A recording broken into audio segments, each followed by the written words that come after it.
C. Joseph Vijay எனும் நான்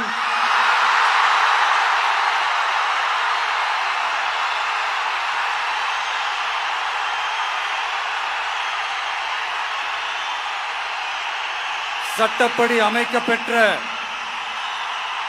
இந்திய அரசியல் அமைப்பின்பால் உண்மையான நம்பிக்கையும் மாறா பற்றும் கொண்டிருப்பேன் என்றும் இந்திய நாட்டின் ஒப்பில்லாத முழு முதல் ஆட்சியையும் ஒருமையையும் நிலை நிறுத்துவேன் என்றும்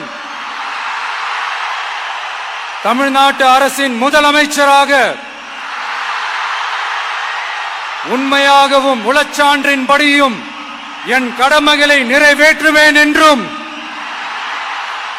அரசியல் அமைப்பிற்கும் சட்டத்திற்கும் இணங்க அச்சமும் ஒருதலை சார்பும் இன்றி விருப்பு வெறுப்பை விலக்கி பலதரப்பட்ட மக்கள் அனைவருக்கும் நேர்மையானதை செய்வேன் என்றும் ஆண்டவன் மீது ஆணையிட்டு உறுதிமொழிகிறேன்.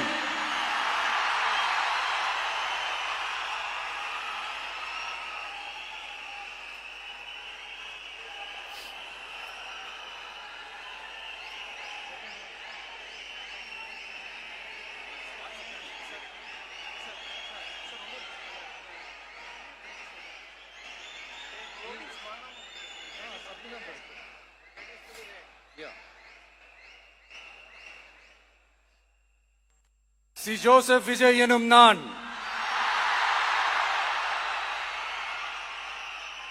தமிழ்நாட்டு அரசின் முதலமைச்சர் என்ற முறையில் எனது கவனத்திற்குள்ளாவதும் தெரிய வருவதுமான எந்த பொருளையும் முதலமைச்சரின் கடமைகளை உரியவாறு நிறைவேற்ற தேவையான அளவுக்கன்றி ஒருவரிடமோ பலரிடமோ நேர்முகமாகவோ மறைமுகமாகவோ அறிவிக்கவோ வெளிப்படுத்தவோ மாட்டேன் என்று ஆண்டவன் மீது ஆணையிட்டு உறுதிமொழிகிறேன்.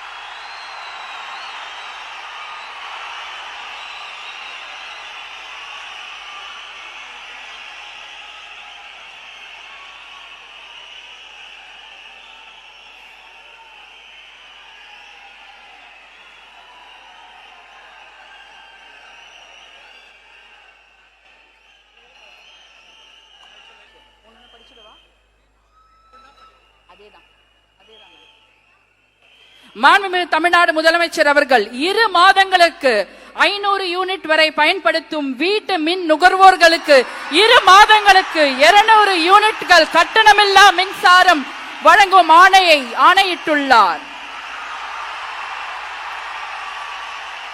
மாண்புமிகு தமிழ்நாடு முதலமைச்சர் அவர்கள் பெண்களின் பாதுகாப்பினை மேம்படுத்தும் பொருட்டு தடுப்பு மற்றும் பாதுகாப்பு யுத்திகளை முதன்மை மற்றும் ஒற்றை இலக்கை கொண்டு செயல்பட சிங்கப்பெண் சிறப்பு அதிரடி படையை உருவாக்குவதற்கு ஆணையிட்டுள்ளார். தமிழ்நாட்டில் போதைப் பொருட்கள் தொடர்பான குற்றங்களை கண்டுபிடித்து கடுமையான நடவடிக்கைகளை எடுக்கும் பொருட்டு அனைத்து மாநகரம் மற்றும் மாவட்டங்களில் போதைப் பொருட்கள் தடுப்பு படை அலகுகளை உருவாக்குவதை குறித்து ஆணையிட்டுள்ளார் மாண்புமிகு தமிழ்நாடு முதலமைச்சர் அவர்கள்.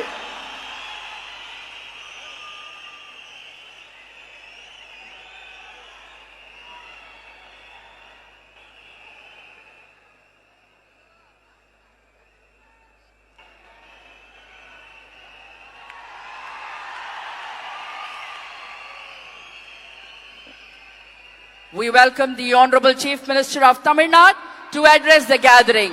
மாண்புமிகு தமிழ்நாடு முதலமைச்சர் அவர்கள் உங்கள் முன்னால் உரையாற்றுவார்.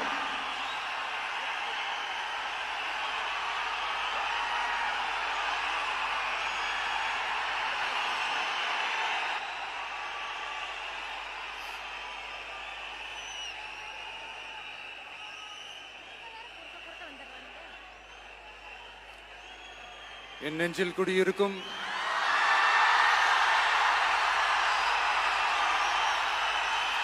உங்கள் அனைவருக்கும் என்னுடைய வணக்கம். வணக்கம் வணக்கம்.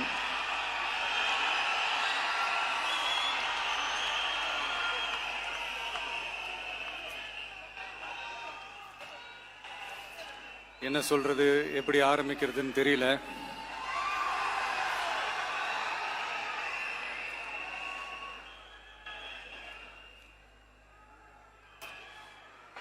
சினிமாவில் எப்படியாவது கஷ்டப்பட்டு வெற்றி அடையணும்னு இருந்த ஒரு சாதாரண அசிஸ்டன்ட் டைரக்டருக்கு பிறந்த ஒரு பிள்ளையா எனக்கும் வாழ்க்கையில வறுமைனா என்னன்னு எனக்கு நல்லாவே தெரியும்,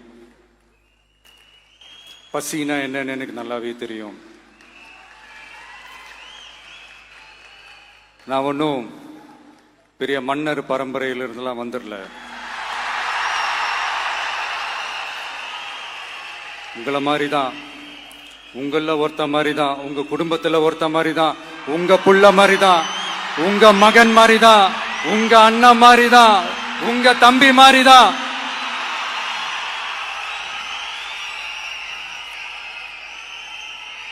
அப்படிதான் நான் உணர்றேன்.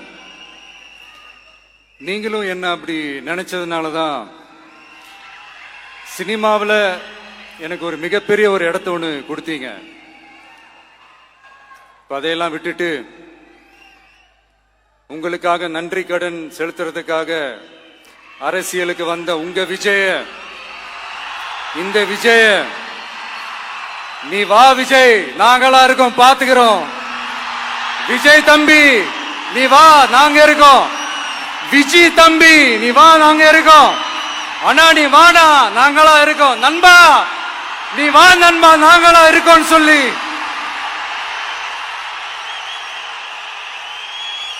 அவ்வளவு அன்பா, அவ்வளவு உறவா என்ன ஏத்துக்கிட்டீங்க. இந்த நேரத்தில் இதை நான் சொல்லணும். இந்த டிராவல்ல, இந்த ப்ராசஸ்ல எனக்கு எவ்வளவோ கஷ்டங்கள், எனக்கு எவ்வளவோ இந்த அவமானப்படுத்தினதெல்லாம் ஒரு பக்கம் இருந்தாலும், எனக்காக கூட நின்ன உங்களுக்கும் அதே மாதிரி கஷ்டங்கள், அதே மாதிரி அவமானங்கள், அதையெல்லாம் நீங்க பெருசா எடுத்துக்காம, அதையெல்லாம் நீங்க பொருட்டாவே எடுத்துக்காம, என்னோட வலிகளை, என்னோட வேதனைகளை உங்களோட தான் நினைச்சு என் கூடவே நின்னு இன்னைக்கு சி ஜோசப் விஜய் எனும் நான்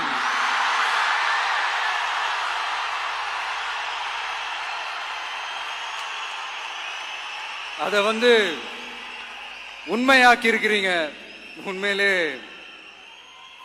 எனக்கு என்ன சொல்றதுன்னு எனக்கு தெரியல. என்னுடைய உறவுகளே, என்னுடைய சொந்தங்களே, நான் ஒன்னும் தேவ தூதன்லாம் கிடையாது. நானும் ஒரு இயல்பான ஒரு வாழ்க்கை வாழ்ற ஒரு சாதாரணமான மனுஷன்தான்.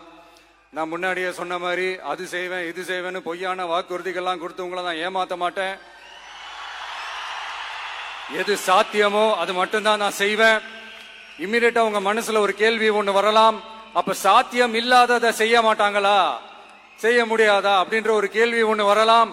இத்தனை கோடி மக்கள் என் கூட இருக்கும் போது எது வந்தாலும் பாத்துக்கலாம், என்ன வந்தாலும் பாத்துக்கலாம் அப்படின்ற அந்த கான்பிடன்ஸ் என் மனசுல இருக்கு. இன்னொரு விஷயமும் நான் இங்க சொல்லணும். இன்னைக்கு நம்ம தமிழ்நாடு கவர்மெண்ட் இருக்கிற அந்த நிலைமையை பத்தி நான் உங்ககிட்ட நான் சொல்லணும். கிட்டத்தட்ட 10 லட்சம் கோடிக்கு மேல கடன் வாங்கி வச்சுட்டு போயிருக்கிற இன்னைக்கு அந்த தமிழ்நாடு அரசு இருக்கிறப்போ, கஜானாவை சுத்தமா தொடச்சி வலிச்சு வச்சுட்டு போயிருக்கிறப்போ, தூக்க முடியாத சுமையை ஏத்தி வச்சுட்டு போயிருக்கிறப்போ,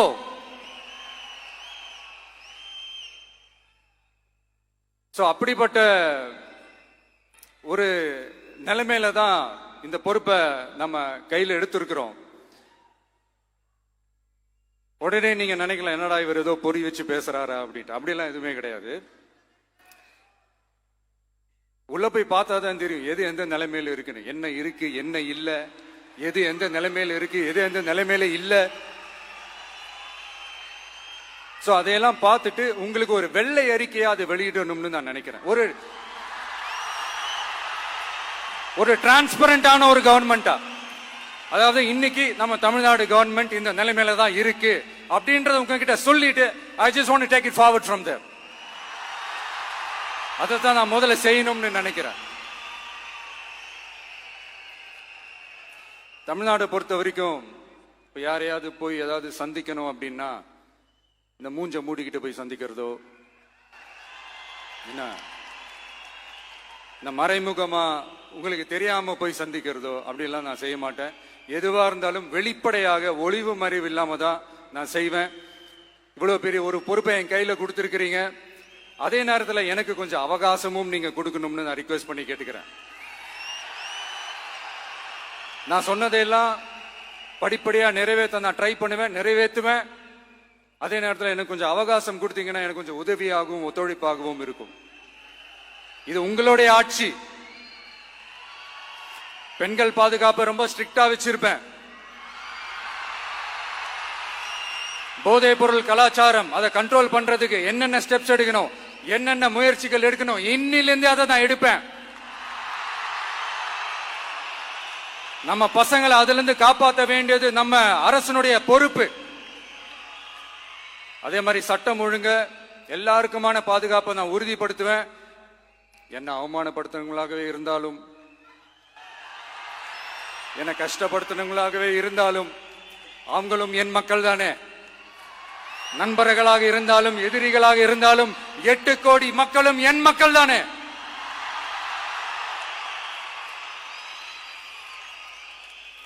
அது மாதிரி இந்த அடிப்படை விஷயங்கள், கல்வி, ரேஷன், மருத்துவம், குடிநீர், சாலை வசதி, பஸ் வசதி, இந்த மாதிரி விஷயங்கள்ல தான் என்னுடைய முதல் கவனம் செலுத்தணும்னு எனக்கு தோணுது. நான் முன்னாடியே சொன்ன மாதிரி மக்கள் பணத்துல இருந்து ஒரு பைசா கூட நான் தொட மாட்டேன். எனக்கு அது அவசியமும் இல்லை. அது உங்களுக்கு நல்லாவே தெரியும். இந்த விஜய் தப்பு பண்ண மாட்டான், தப்பு பண்ணவும் விட மாட்டான். அது யாராக இருந்தாலும் சரி, என்னோட கவர்மெண்ட்ல என் கூடவே இருக்கிறவங்களாகவும் சரி விட மாட்டான். சப்போஸ் யாருக்காவது அப்படி ஒரு எண்ணம் மனசுல இருந்துச்சுன்னா, நம்ம ஜெயிச்சிட்டோம், ஒரு ஆட்டம் ஆடி பார்க்கலாம் அப்படின்ற எண்ணம் யாருக்காவது இருந்துச்சுன்னா இப்பவே இந்த நிமிஷமே அதை எரேஸ் பண்ணிருங்க.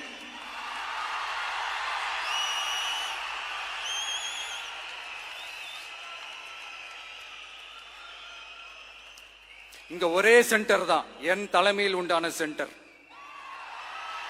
இந்த பக்கம் ஒரு சென்டர், இந்த பக்கம் ஒரு பவர் சென்டர், அங்க ஒரு பவர் சென்டர், அதெல்லாம் கிடையவே கிடையாது. இப்பவே சொல்லிடுறேன். பெண்கள், இளைஞர்கள், விவசாயிகள், அரசு ஊழியர்கள், ஆசிரியர்கள், உழைக்கிற மக்கள், மீனவர்கள் எல்லாருமே நம்ம டிவிக்கு அரசுல நல்லா இருப்போம், நல்லா இருப்போம், நல்லா இருப்போம்.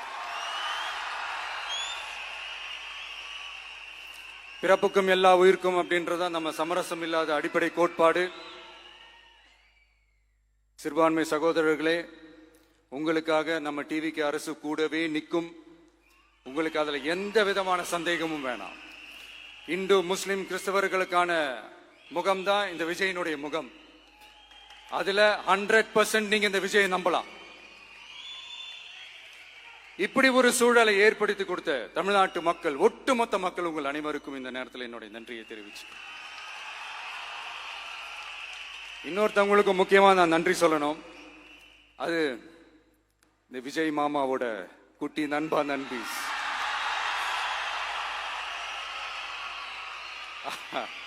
அவங்களாலதான் இது நடந்திருக்கு. உங்களுக்கு எப்படி நன்றி கடன் செய்யணும்? உங்களுக்காக உங்க ஃபியூச்சரை மைண்ட்ல வச்சுக்கிட்டு எல்லா நல்ல விஷயங்களையும் உங்களுக்காக இந்த விஜய் மாமா செஞ்சு கொடுப்பான். கான்பிடண்டா இருங்க. அதே மாதிரி இன்னொருத்தவங்களுக்கும் நான் முக்கியமா நன்றி சொல்லணும். உங்களை எப்படி நான் மறப்பேன்? நீங்க தான் என்னோட உயிராச்சு. தமிழக வெற்றி கழக தோழர்களே,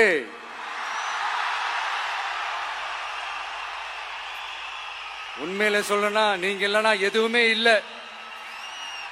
என்னோட கழக தோழர்களுக்கும் கழக நிர்வாகிகளுக்கும் வாக்கு சாவடி முகவர்களுக்கும் மை டியர் வர்ச்சுவல் வாரியர்ஸ் உங்கள் அனைவருக்கும் கோடான கோடி நன்றிகள். வாங்க எல்லாருமா சேர்ந்து ஒரு ஃப்ரெஷ் கவர்னன்ஸ், ஒரு நியூ கவர்னன்ஸ் ஒன்னு கொடுப்போம். This is a new beginning.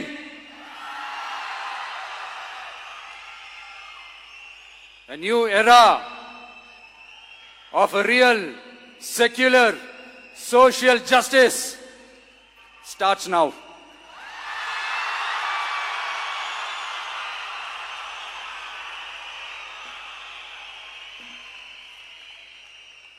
மக்கள் நலன்களை மட்டுமே லட்சியமாக கொண்ட நமது அரசுக்கு பக்கபலமாக நின்று ஆதரவை வழங்கியுள்ள காங்கிரஸ் பேரியக்கத்தின் தலைவர் மதிப்புக்குரிய திரு மல்லிகார்ஜுன் கார்கே அவர்களே, பாராளுமன்ற எதிர்க்கட்சி தலைவர் மதிப்புக்குரிய மை பிரதர் திரு ராகுல் காந்தி அவர்கள், காங்கிரஸ் கட்சியின் பொதுச் செயலாளர் மதிப்புக்குரிய திரு கே.சி. வேணுகோபால் அவர்கள், தமிழ்நாடு காங்கிரஸ் தலைவர் மதிப்புக்குரிய திரு செல்வ பெருந்தகை அவர்கள், என்னுடைய நண்பர் பிரவீன் சக்கரவர்த்தி அவர்கள், சிபிஐஎம் கட்சியின் தேசிய பொதுச் செயலாளர் மதிப்புக்குரிய தோழர் திரு M.A. பேபி அவர்கள், மாநில செயலாளர் மதிப்புக்குரிய தோழர் திரு பி. சண்முகம் அவர்கள், அரசியல் தலைமை குழு உறுப்பினர் மதிப்புக்குரிய தோழர் திரு கே. பாலகிருஷ்ணன் அவர்கள், பாராளுமன்ற உறுப்பினர் மதிப்புக்குரிய தோழர் திரு சு. வெங்கடேசன் அவர்கள், நமது அரசுக்கு ஆதரவு வழங்கியுள்ள விடுதலை சிறுத்தைகள் தலைவர் மதிப்பிற்குரிய அண்ணன் திரு திருமாவளவன் MP அவர்கள், நாடாளுமன்ற உறுப்பினர் மதிப்புக்குரிய திரு ரவிக்குமார் அவர்கள், சட்டமன்ற குழு தலைவர் மதிப்பிற்குரிய திரு வன்னி அரசு அவர்கள், சிபிஐ கட்சியின் தேசிய பொதுச் செயலாளர் மதிப்புக்குரிய தோழர் திரு டி. ராஜா அவர்கள், மாநில செயலாளர் மதிப்புக்குரிய தோழர் திரு M. வீரபாண்டியன் அவர்கள், முன்னாள் தமிழ்நாடு மாநில செயலாளர் மதிப்புக்குரிய தோழர் திரு ரா. முத்தரசன் அவர்கள், இந்திய யூனியன் முஸ்லிம் லீக் கட்சியின் தலைவர் மதிப்புக்குரிய டாக்டர் திரு காதர் மொய்தீன் அவர்கள், நாடாளுமன்ற உறுப்பினர் மதிப்புக்குரிய திரு நவாஸ் கனி அவர்கள், உங்க எல்லாரையும் வருக வருக என்று வரவேற்கிறேன். முக்கியமா இந்த மாதிரி நேரத்தில் எனக்காக நீங்க குரல் கொடுத்ததுக்கும் எனக்காக நீங்க சப்போர்ட் பண்ணி கூடவே நின்னதுக்கும் உங்க எல்லாருக்கும் இந்த நேரத்தில் என்னுடைய நன்றியை தெரிவிச்சுக்கிறேன். கான்பிடண்டா இருங்க, நல்லதே நடக்கும், வெற்றி நிச்சயம். மீண்டும் சந்திக்கும் வரை இல்ல மீண்டும் மீண்டும் சந்திப்போம். நன்றி, வணக்கம்.